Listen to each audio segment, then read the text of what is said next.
19, 20, 21 মাহফিলটা কোথায়? মাশাআল্লাহ জানেন তো দেখা যায়। তারপর বরিশাল ভাই একটা দাওয়াত দিয়ে যায়, এতে তো যায় মানুষ, ঘুরতেও যায় না কত জায়গায়, কক্সবাজার যান, কুয়াকাটা যান, আরে মিয়া মাঝে মাঝে এভাবে চরমোনায় যাবেন, মাঝে মাঝে বিশ্ব ইস্তেমার ময়দানে যাবেন, ঘোরার জন্য যান না।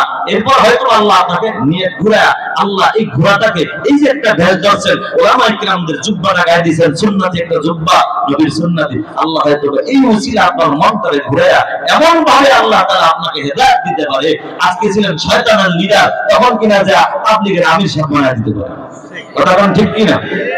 এজন্য ভাই উজানি যাবেন, সাতসিনা যাবেন, এবার খক্কারে আল্লাহ যেখানে আছে ঢালকানাপুর যাবেন, ওই বরিশাল চরমোনার জমিনে ঘুমায় আল্লাহর ওলি সৈয়দ ফজলুল করিম রাহমাতুল্লাহি আলাইহি, ওই সাতসিনার জমিনে ঘুমায় আল্লাহর ওলি নিসারউদ্দিন রাহমাতুল্লাহি আলাইহি, উজানির জমিনে ঘুমায় কারি ইব্রাহিম রাহমাতুল্লাহি আলাইহি। এমন আল্লাহ ওয়ালার কাছে নিয়ে গেছে এবং বিশ্ব ইস্তেমার ময়দানে 3 দিনের জন্য আমাকে ধইরা নিয়ে গেল।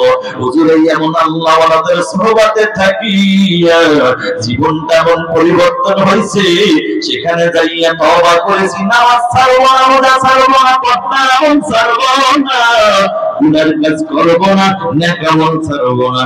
এইজন্য আল্লাহ ওয়ালাদের সুহবতের বরকত আল্লাহ আমাকে পরিবর্তন বানায় দিয়েছে। এ মুসলমান নবীর উম্মত, আল্লাহর বান্দি চাইছে, আল্লাহ ওয়ালা পাইছে, আল্লাহ ওয়ালা মনে আছেনি, আল্লাহর বান্দি নামাজ পড়ে দোয়া করে মালিক